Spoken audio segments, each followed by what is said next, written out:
Hebreos 12 motivos para resistir en tiempos difíciles. Pon tu mirada en Jesús. 1. Aplicación de los ejemplos encontrados en Hebreos 11 sobre cómo mantenerse firmes en la fe. Por tanto, nosotros también, teniendo en derredor nuestro tan grande nube de testigos, despojémonos de todo peso y del pecado que nos asedia, y corramos con paciencia la carrera que tenemos por delante. Teniendo en derredor nuestro tan grande nube de testigos. El autor visualiza a estos antiguos campeones de la fe como espectadores desde el cielo, que nos animan mientras nos esforzamos para superar el desánimo presente, como en una competencia atlética. Y el autor pensó en muchos más que los 18 mencionados en Hebreos 11. La palabra griega antigua traducida nube era una manera de hablar que indicaba un grupo grande, tan grande nube de testigos. Esa nube probablemente incluye a hombres y mujeres piadosos que han venido desde aquellos santos de Hebreos 11, conocidos y desconocidos en la historia. También estamos bajo observación angelical, Efesios 3, 10-11, y el mundo observa nuestra fe y conducta. Estamos rodeados de ellos, así como los espectadores en un estadio rodean y observan a los jugadores. 2. La idea de que los héroes de la fe del pasado son espectadores mientras nosotros vivimos vidas de fe ha hecho que algunos piensen que en el cielo, la gente puede observar lo que sucede en la tierra. Este pasaje puede sugerir esto, pero no es concluyente para probarlo. 3. A menudo pensamos que el cielo es un lugar donde la gente siempre está feliz y no tiene preocupaciones. Es difícil pensar que las personas en el cielo pudieran ser felices si vieran lo que está pasando en la tierra. Así que, es difícil creer que la gente en el cielo en verdad nos está observando. 4. Otros consideran que estos testigos no son testigos de cómo nosotros conducimos nuestras vidas, sino que son testigos, testimonio, para nosotros de fe y perseverancia. Tienen el espíritu de mártires, la raíz de la antigua palabra griega traducida como testigos.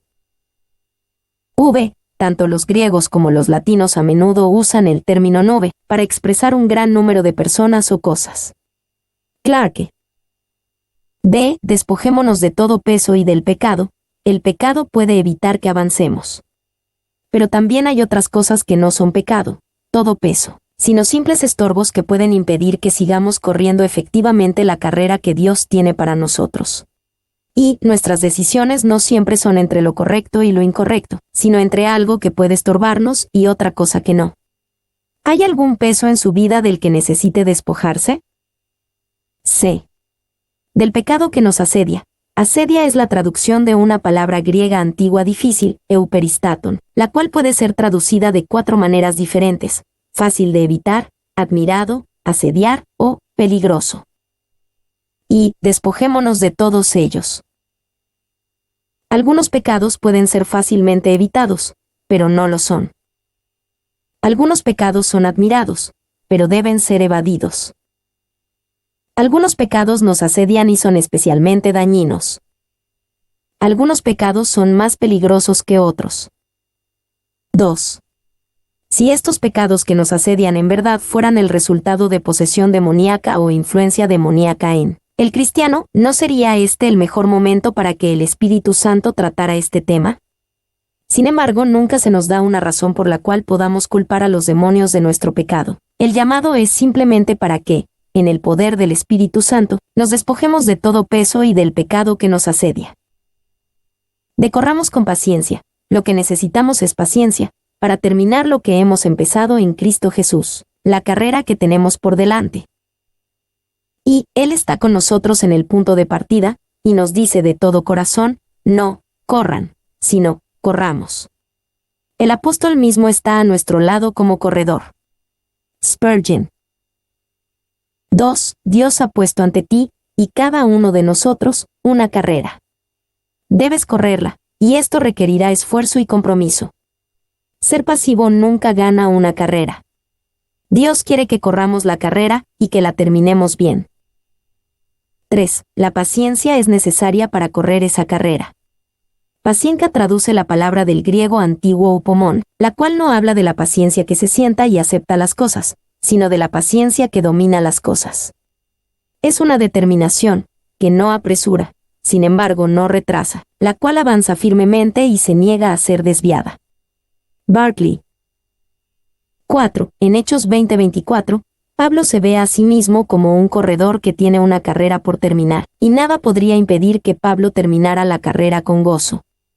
En este pasaje, Pablo habla de mi carrera, él tenía su carrera para correr y nosotros la nuestra, y Dios nos llama a terminarla con gozo. Y eso solo sucederá si tenemos paciencia. La carrera que tenemos por delante. Carrera es la palabra del griego antiguo egon, una palabra usada para conflictos o luchas de muchos tipos, y es una de las palabras favoritas de Pablo. Filipenses 1:30, Colosenses 2:1, 1 Tesalonicenses 2:2, 1 Timoteo 6:12, 2 Timoteo 4:7. 2. El ejemplo máximo, Jesucristo. Puestos los ojos en Jesús, el autor y consumador de la fe, el cual por el gozo puesto delante de él sufrió la cruz, menospreciando el oprobio, y se sentó a la diestra del trono de Dios. Puestos los ojos en Jesús. Esta versión de la Biblia lo traduce de una forma hermosa. Puestos los ojos en Jesús. Solo podremos correr esta carrera mientras veamos a Jesús y tengamos nuestra mirada fija en Él. Él es nuestro enfoque, nuestra inspiración y nuestro ejemplo.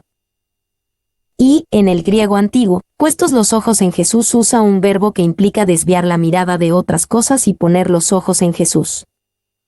2. La palabra griega para mirando es una palabra mucho más completa de la que encontramos en el idioma inglés.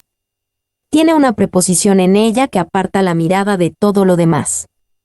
Debes de apartar la mirada de todo excepto Jesús. No fijes tu mirada en la nube de testigos, te estorbarán si te apartan la mirada de Jesús. No fijes tu mirada en el peso ni en el pecado que te asedia, estos ya has dejado a un lado, aparta la mirada de ellos.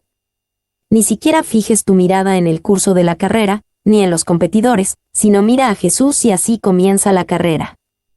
Spurgeon. 3. Debemos cuidarnos de ver a Jesús como solo un ejemplo, Él fue y es mucho más. Pero también sigue siendo el máximo ejemplo de perseverancia cristiana. Mirar a Jesús significa vida, luz, guía, aliento, alegría. Nunca dejes de mirar a el que siempre te mira. Spurgeon. El autor y consumador de la fe. Jesús no solamente es el autor de nuestra fe, Él también es el consumador de ella. La idea de que el que comenzó en vosotros la buena obra, la perfeccionará hasta el día de Jesucristo. Filipenses 1:6, en verdad era reconfortante para estos cristianos desanimados. Y se puede decir que Jesús está con nosotros en la línea de salida y en la línea de llegada y durante todo el camino de la carrera que nos ha dado por correr. El cual por el gozo puesto delante de él, Jesús no consideró a la cruz como un gozo. Pero él podía ver más allá del horror de la cruz para disfrutar del gozo más allá de ella. La misma mentalidad permitiría a estos judíos cristianos, y a nosotros mismos, resistir. Sufrió la cruz. Jesús pudo soportar la prueba de la cruz porque entendió el bien que vendría de ella, el bien de un pueblo redimido y rescatado que honra a Dios por toda la eternidad. Y, sabiendo todo el bien que vendría de esta experiencia tan agonizante, Jesús pudo hacerlo y soportarlo con triunfo. A través de la prueba de la cruz. Jesús controló su lengua. Jesús mantuvo su curso. Jesús mantuvo su progreso. Jesús mantuvo su gozo. Jesús mantuvo su amor. Menospreciando el oprobio. Uno de los elementos más notables de la tortura de la cruz fue su extremo oprobio. Jesús no le dio la bienvenida a este oprobio, él lo menospreció. Sin embargo, lo resistió hasta la victoria. Y la vergüenza y el oprobio son pruebas significantes. Daniel 12:2 dice que la vergüenza será un aspecto de los terrores del infierno, y muchos de los que duermen en el polvo de la tierra serán despertados, unos para vida eterna, y otros para vergüenza y confusión perpetua. Jesús soportó esta vergüenza infernal para lograr nuestra redención. Jesús soportó una acusación vergonzosa, blasfemia. Jesús soportó burlas vergonzosas. Jesús soportó una paliza vergonzosa. Jesús usó una corona vergonzosa. Jesús vistió con una túnica vergonzosa. Jesús soportó una burla vergonzosa incluso mientras oraba en la cruz. 2. Este es un obstáculo para muchos. Harán casi cualquier cosa por Jesús, excepto soportar el oprobio o la vergüenza. Spurgeon habló osadamente a los cristianos que no podían soportar el oprobio que viene del mundo por seguir a Jesús. Sin embargo, eres un cobarde. Sí, anótelo en inglés, es un cobarde. Si alguien le llamara así, se pondría rojo en la cara, y tal vez usted no sea cobarde en ningún otro aspecto. Qué cosa tan vergonzosa es que mientras usted es audaz en todo lo demás, es cobarde respecto a Jesucristo. Valiente para el mundo y cobarde para las cosas de Cristo. 3. Escuché de una oración el otro día que al principio no me gustó, pero hay algo en ella después de todo. El buen hombre dijo, Señor, si nuestro corazón está duro, quebrántalo, pero si nuestro corazón está quebrantado, endurécelo. Sé lo que quiso decir el hombre, y pienso que puedo orar esa última oración por algunos de mis amigos que son tan delicados que una sola burla los mataría. Que el Señor los endurezca hasta que puedan despreciar la vergüenza. Spurgeon. F. Y se sentó a la diestra del trono de Dios. Esto habla de la glorificación de Jesús. La misma promesa de ser glorificado después de haber padecido oprobio, aunque en un sentido diferente, es verdadera para un cristiano. 3. 3-4. Considere a Jesús. Considerad a aquel que sufrió tal contradicción de pecadores contra sí mismo, para que vuestro ánimo no se canse hasta desmayar. Porque aún no habéis resistido hasta la sangre, combatiendo contra el pecado. Considerad a aquel que sufrió tal contradicción de pecadores contra sí mismo, incluso en su dificultad. Si consideraran a Jesús, podrían ser animados, no desanimados, sabiendo que estaban siguiendo los pasos de Jesús. Como lo escribió Pablo, si es que padecemos juntamente con Él, para que juntamente con Él seamos glorificados. Romanos 8:17. Y piensa en toda la hostilidad que Jesús soportó por parte de los pecadores. En su propia sinagoga en Nazaret querían matarlo. Los líderes religiosos constantemente intentaron atraparlo y avergonzarlo. Mintieron acerca de Jesús, diciendo que era un borracho y un glotón. Fue traicionado por uno de sus propios discípulos. Muchos se burlaron de él y lo golpearon. Su propia gente clamó contra él, crucifícale. 2. Si en la escuela dominical una clase parece ingobernable, si no se puede enseñar a los niños, si las niñas parecen tan alegres, si en la pequeña estación del pueblo los oyentes parecen tan aburridos, tan distraídos, tan descuidados y tan olvidadizos, si en cualquier otra esfera del trabajo no parece ser apreciado, pero rechazado, no importa. Estas no son nada comparadas con las contradicciones que el Salvador soportó, y sin embargo, nunca se desvió, por lo tanto, no te desvíes. Spurgeon.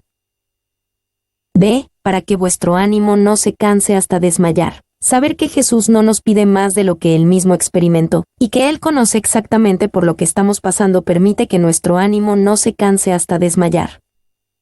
C.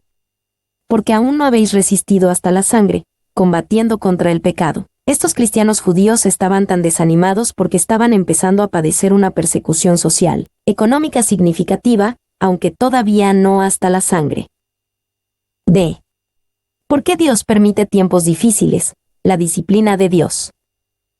1, 5-6. Recuerden la exhortación sobre la disciplina del Señor.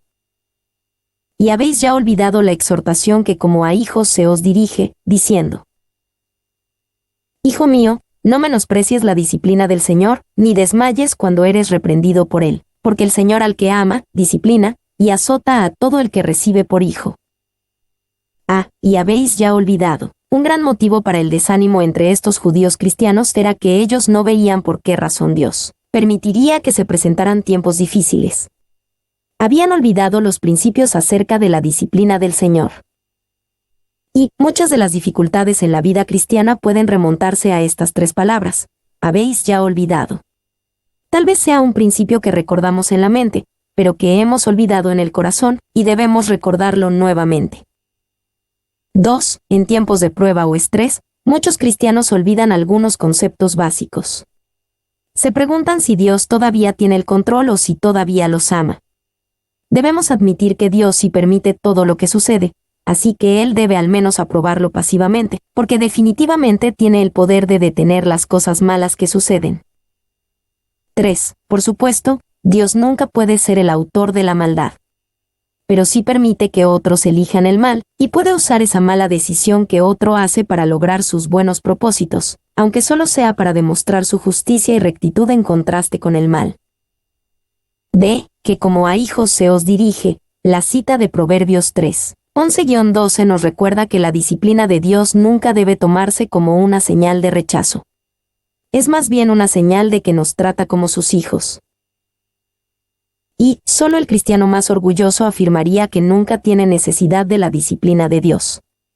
Nadie está por encima de este tipo de entrenamiento. C. No menosprecies la disciplina del Señor.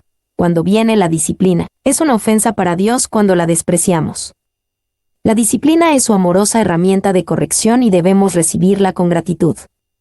Este es el entrenamiento que necesitamos para correr la carrera que debemos correr con paciencia. Hebreos 12, 1, 2.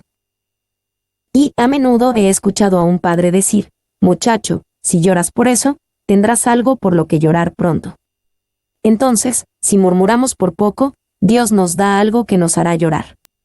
Si gemimos por nada, Él nos dará algo, nos hará gemir. Spurgeon. 2. La disciplina no debe ser tomada como la única razón por la que Dios permite tiempos difíciles, pero sí es una razón importante.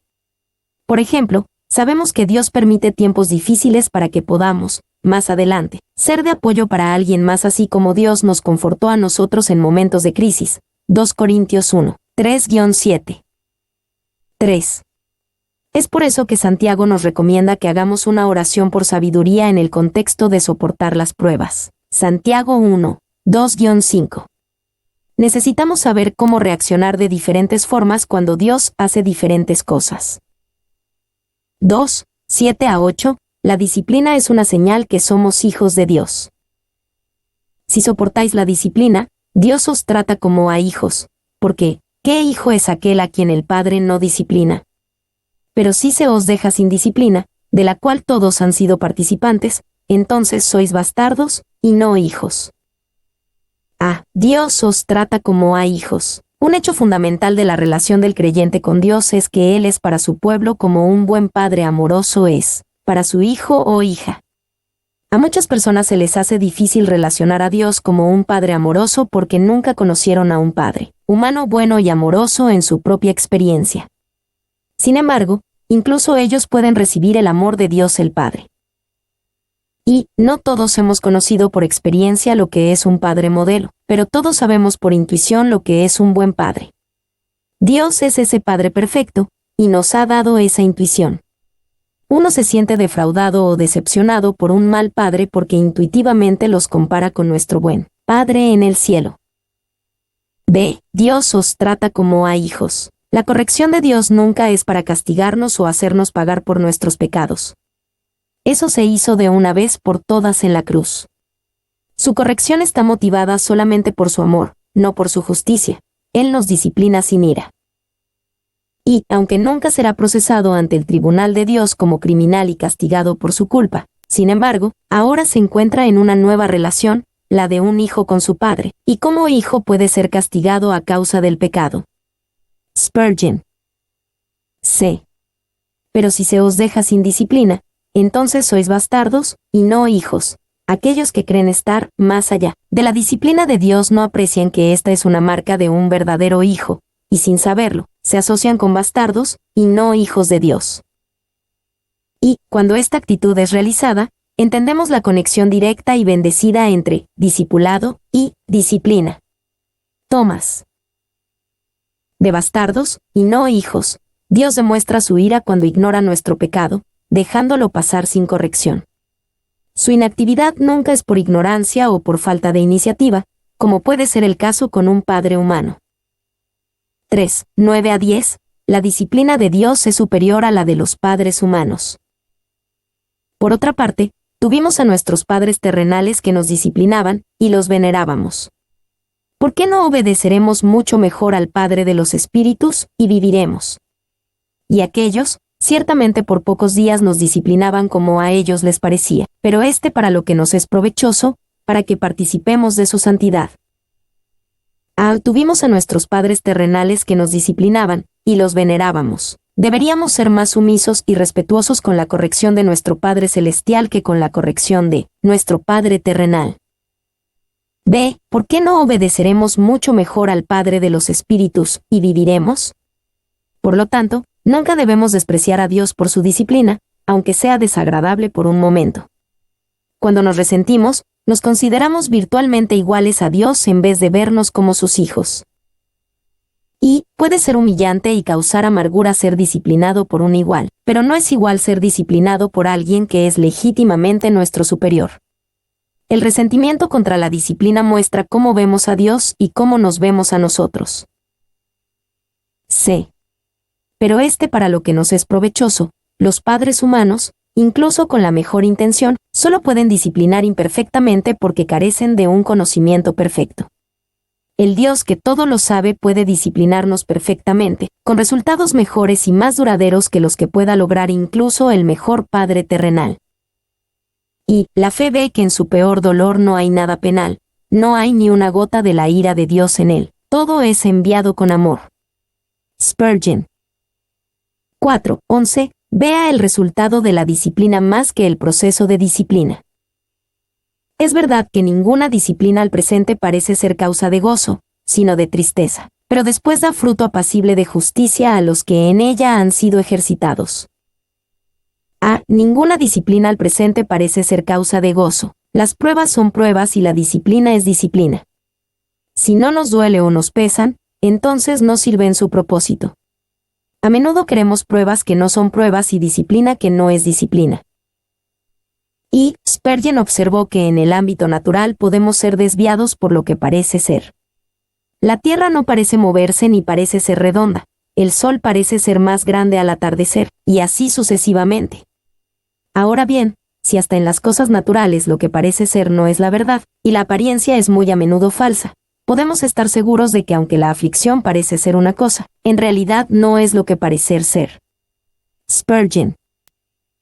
2. Si la aflicción pareciera ser gozosa, ¿sería disciplina en absoluto? Te pregunto, ¿no sería ridículo si un padre disciplinara a un niño y el niño bajara las escaleras riendo y sonriendo y regocijándose por la disciplina? ¿Jubiloso? En lugar de ser útil en absoluto, ¿no sería completamente inútil? ¿Qué bien podría haber hecho un castigo si no se hubiera sentido? Seguramente ningún beneficio. Spurgeon. B. Fruto apacible de justicia. Este fruto debe ser evidente en la vida del cristiano. La razón por la que muchos viven una vida de crisis tras crisis es porque se ciegan a la disciplina de Dios o porque la resisten. No han sido ejercitados, por lo que el fruto apacible de justicia no es evidente. Y ejercitados en el idioma griego antiguo es una palabra del mundo del atletismo. Así como el atleta es ejercitado por algo de agonía, también lo somos nosotros como atletas espirituales, de Dios. 2. Dios tiene un propósito para ejercitarlo a usted. Piense en David después de haber sido atacado por un león cuando solo era un joven que apacentaba ovejas. Él se pudo haber desesperado y preguntado, ¿por qué permitió Dios que me sucediera algo tan terrible? Apenas escapé. Pero si tan solo David pudiera ver más adelante, vería que Dios tenía un gigante llamado Goliat al que estaba destinado a enfrentarse y que la batalla con el león lo preparó con anticipación. Dios siempre tiene un propósito. Podemos confiar en él. C. Después da fruto apacible de justicia. La corrección de Dios es inteligente, pero debemos mirar más allá del proceso hacia el resultado. El resultado no llega inmediatamente, sino después. Y muchos creyentes son afligidos porque no sienten de inmediato que se han beneficiado de sus aflicciones. Bueno, no espera ver manzanas o ciruelas en un árbol que ha plantado hace una semana. Solo los niños pequeños ponen sus semillas en el jardín de flores y esperan verlas crecer y convertirse en plantas, en una hora. Spurgeon.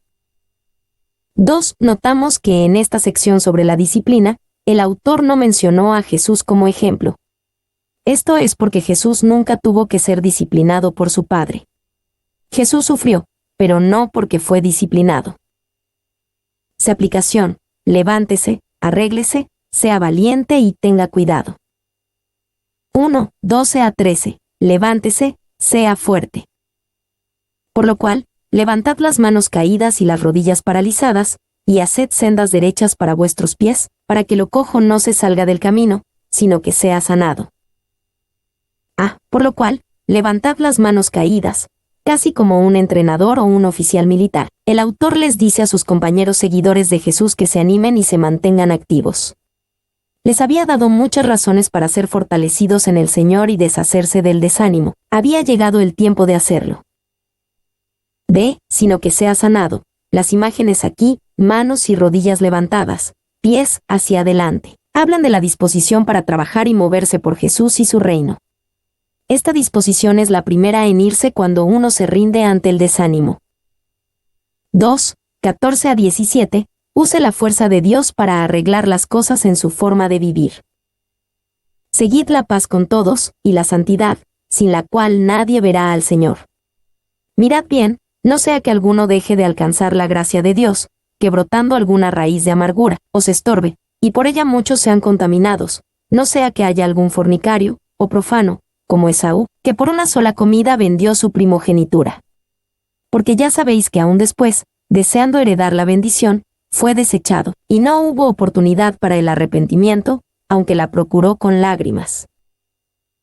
Seguid la paz con todos, y la santidad. Esto significa arreglarse tanto con los hombres. Seguid la paz con todos, como con Dios, y la santidad. El desánimo nos hace descuidados y despreocupados por la santidad y las relaciones personales. Y que en cuanto a la santidad, se nos dice que sin la cual nadie verá al Señor. La falta de santidad es un obstáculo crítico para una relación íntima con Dios. 2. Los cristianos impíos son la plaga de la Iglesia. Son manchas en nuestras fiestas de caridad. Como piedras escondidas, son el terror de los navegantes. Es difícil mantenerse alejado de ellos, y no se sabe qué accidentes pueden causar. Spurgeon. 3. Al mismo tiempo, esta santidad es cosa de crecimiento. Puede estar en el alma como un grano de mostaza, no desarrollado. Puede estar en el corazón como un deseo, en lugar de algo que se haya realizado plenamente, un gemido, un jadeo, un anhelo, un esfuerzo. Spurgeon. 4. Spurgeon describió 4 tipos de personas que tratan de vivir sin santidad. El fariseo, confiado en ceremonias externas en vez de verdadera santidad. El moralista, no siente necesidad de santidad porque su vida es muy buena. El experimentador, toda su vida cristiana se vive hacia adentro, nunca mirando hacia la conducta externa, sino solo hacia los sentimientos. El opinionista, su vida cristiana se trata de creer en las doctrinas correctas y no se preocupa por la forma en que uno vive. B. No sea que alguno deje de alcanzar la gracia de Dios. Debemos vivir correctamente con respecto a la gracia de Dios. Esto significa buscar diligentemente el cuidarnos tanto a nosotros mismos como a los demás de regresar al legalismo, ya sea en una forma externa o en una actitud interna que nos impida alcanzar la gracia de Dios, que brotando alguna raíz de amargura, os estorbe. Y una raíz de amargura es una raíz que da fruto amargo. Así que es posible que una semilla de amargura sea sembrada en una comunidad, aunque no haya fruto inmediato aparente, con el tiempo aparece el fruto inevitable. Morris. 2. La amargura corrompe a muchos, arraigada en un sentido de dolor personal, y muchos se aferran a esa amargura con una increíble terquedad. Lo que deben hacer es recordar la gracia que Dios les extendió y empezar a extender esa gracia a otros, amando a los que no lo merecen.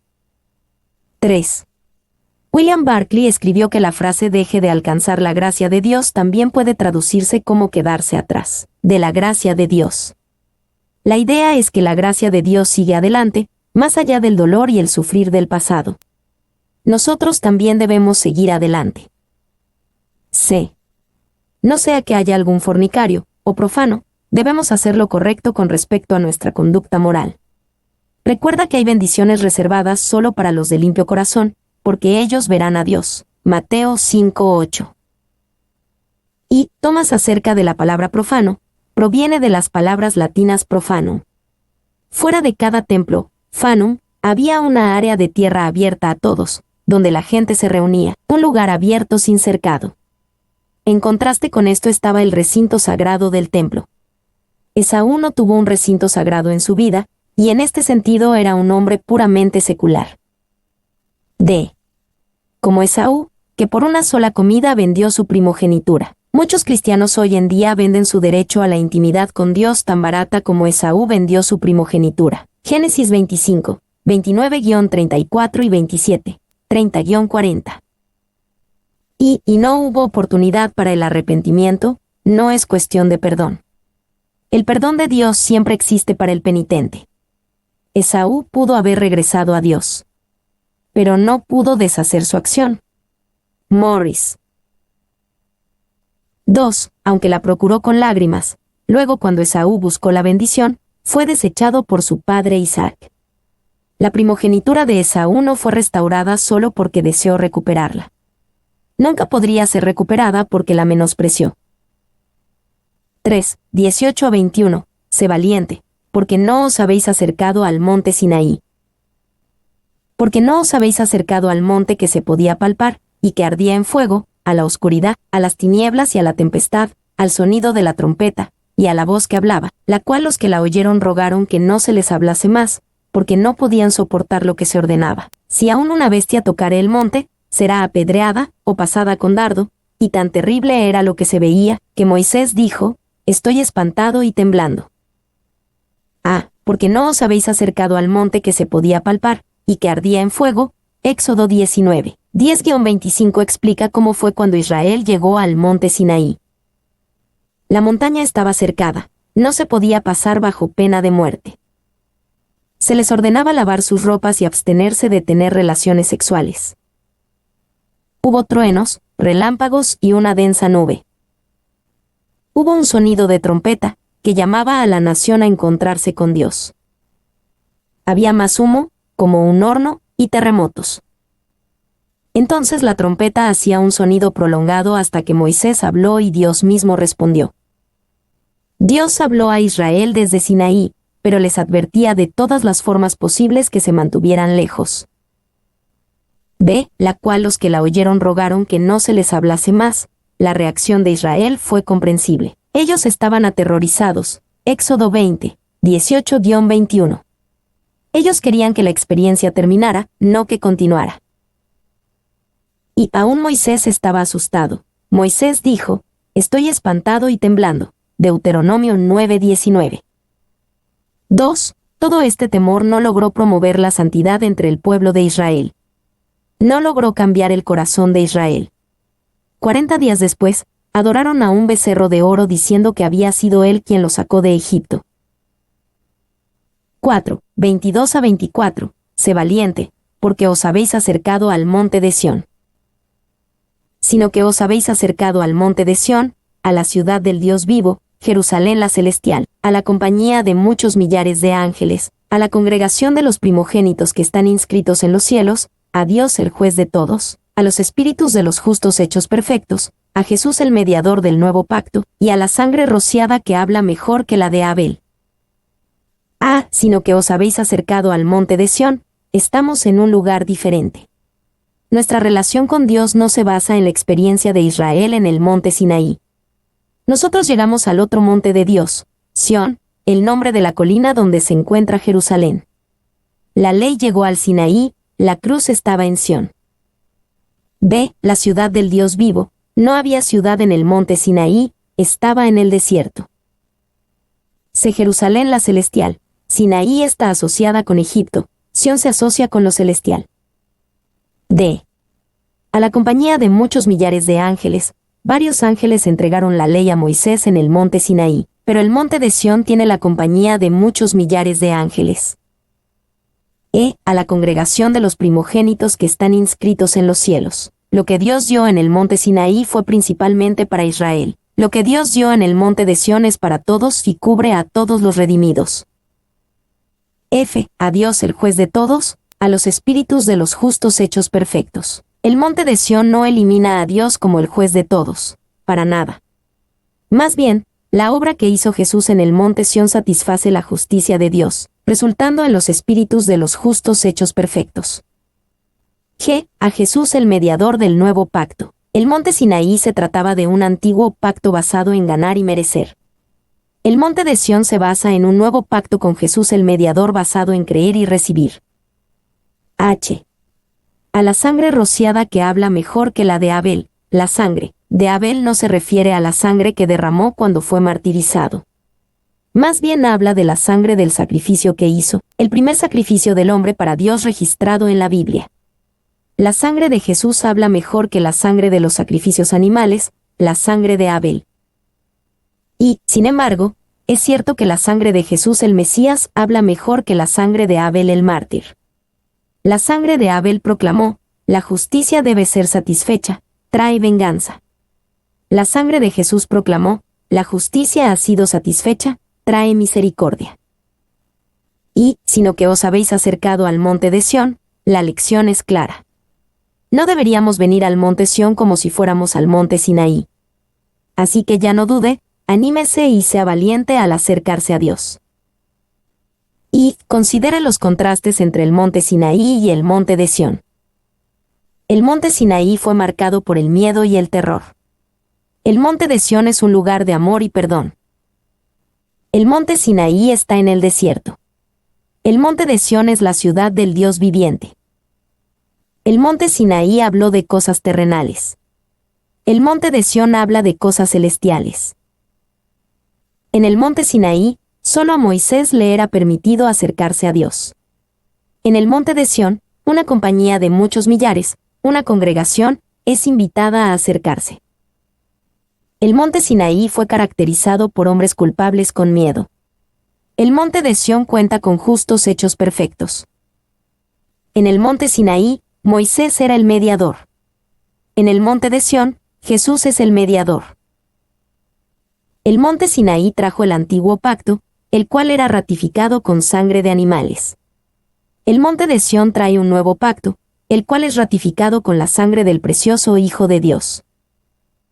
En el monte Sinaí se trataba de exclusión, manteniendo a la gente alejada de la montaña. En el monte de Sión se trata de invitación. En el monte Sinaí todo es sobre la ley. En el monte de Sión todo es sobre la gracia. 2. Por supuesto, la idea de la superioridad del nuevo pacto se repite.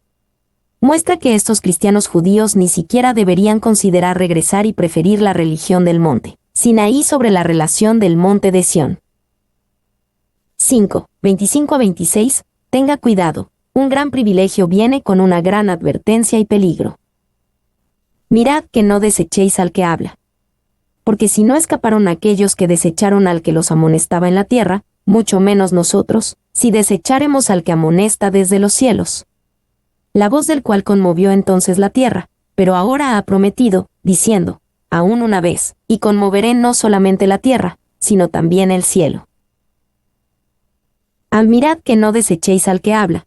Como fue descrito en los versículos anteriores, Dios tiene ante nosotros la bondad y la gloria del monte de Sión, la obra perfecta y completa de Jesús y el nuevo pacto a través de él.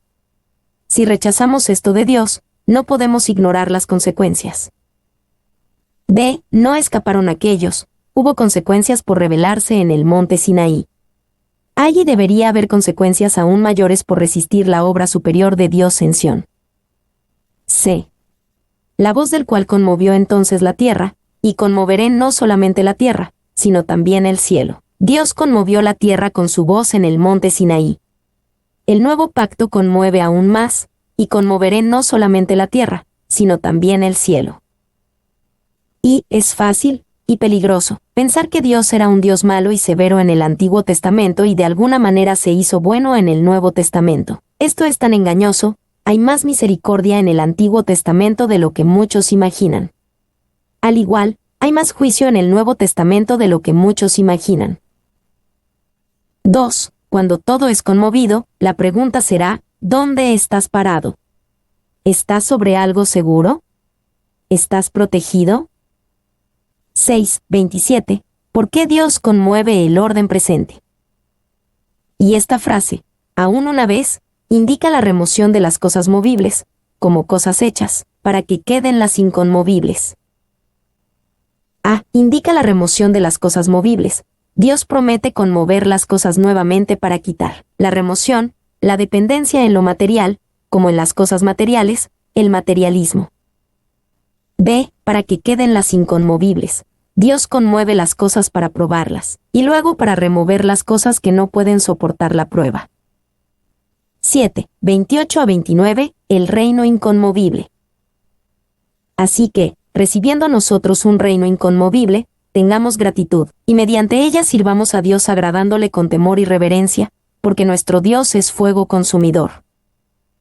A. Recibiendo nosotros un reino inconmovible, en contraste con la inestabilidad del mundo que nos rodea, el reino de Jesús es inconmovible, y lo estamos recibiendo. Y esta es nuestra estabilidad en un mundo tan inestable. Aún no tenemos este reino por completo, sino está por venir. Sin embargo, lo estamos recibiendo. Griffith Thomas notó que la gramática y el fraseo antiguo indican que estamos recibiendo constante y perpetuamente, griego, un reino que es incapaz de ser movible. 2. Las maneras en las que ya hemos recibido el reino. Lo hemos recibido como promesa. Una promesa de un hombre de confianza es igual de segura como tener la cosa en sí. Lo tenemos en principio y vemos los principios del reino de Dios obrando en el mundo. Lo hemos recibido en poder, y vemos el poder milagroso y transformador de Dios obrando en el mundo de hoy. Hemos recibido parte de la provisión y protección del reino, porque nuestro rey nos provee y protege. Lo hemos recibido en comunidad, pues nuestras reuniones congregacionales son comunidades del reino. B. Tengamos gratitud, el reino nunca será movible. Así que debemos aprovechar la aprobación inmerecida de Dios en Jesús, ayudándonos a servir a Dios agradándole con temor y reverencia. Y, gloria a Dios, nuestro reino es inconmovible. Ni siquiera la dinamita puede tocar nuestro dominio, ningún poder del mundo, y ningún poder en el infierno puede sacudir el reino que el Señor ha dado a sus santos. Con Jesús como nuestro monarca no tememos ninguna revolución ni anarquía, pues el Señor ha establecido este reino sobre una roca, y no puede ser movido ni removido. Spurgeon. 2. Sirvamos a Dios agradándole. Estas palabras describen cómo se puede hacer esto. Nuestro servicio agradable comienza con nuestro ser recibidores, recibiendo nosotros un reino. Nuestro servicio agradable es ofrecido por la obra de la gracia de Dios en nosotros. Tengamos gratitud. Nuestro servicio agradable está marcado por la reverencia, con temor y reverencia. Nuestro servicio agradable está marcado por un sentido profundo de santidad divina, porque nuestro Dios es fuego consumidor. 3. Muchos sostienen erróneamente la idea que, demasiada gracia nos da permiso y provoca falta de respeto hacia Dios. En realidad, la gracia nos da temor y reverencia. Tal vez aquellos que piensan que la gracia les da permiso para pecar en realidad no viven en gracia. C. Nuestro Dios es fuego consumidor. Puesto que Dios es de hecho un fuego consumidor, lo mejor es que nos acerquemos a Él en sus términos. Estos son los términos de la aprobación inmerecida en Jesús. Él consumirá todo lo que esté fuera de este ámbito. Y Elías sabía que Dios era fuego consumidor, consumió el sacrificio en el altar del Monte Carmelo. Salomón sabía que Dios era fuego consumidor, consumió el sacrificio en el altar en la dedicación del templo. 2. El hecho de que Dios es fuego consumidor es un consuelo para el creyente. Se dan cuenta de que el Padre derramó su fuego consumidor de juicio sobre el Hijo en nuestro lugar. Cuando lo hizo, consumió por completo la culpa del pecado en todos los que creen. La pena del pecado fue consumida en Jesús en la cruz.